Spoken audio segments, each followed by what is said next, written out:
Ipoh white coffee, they came out from one of the manufacturer over there.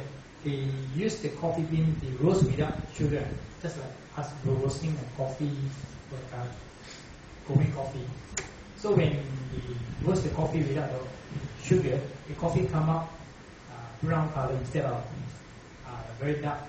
And then when they pour the milk, the coffee look like white in color instead of black coffee.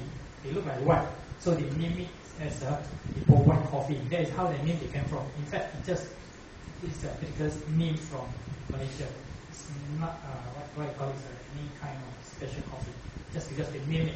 And in fact, you want to name it as a Colombia white coffee, Brazil white coffee. It's the same concept. It's what Ipoh white coffee.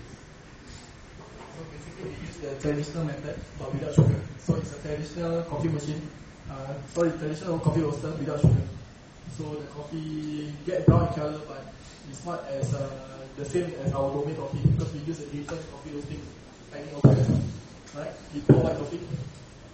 Any other questions?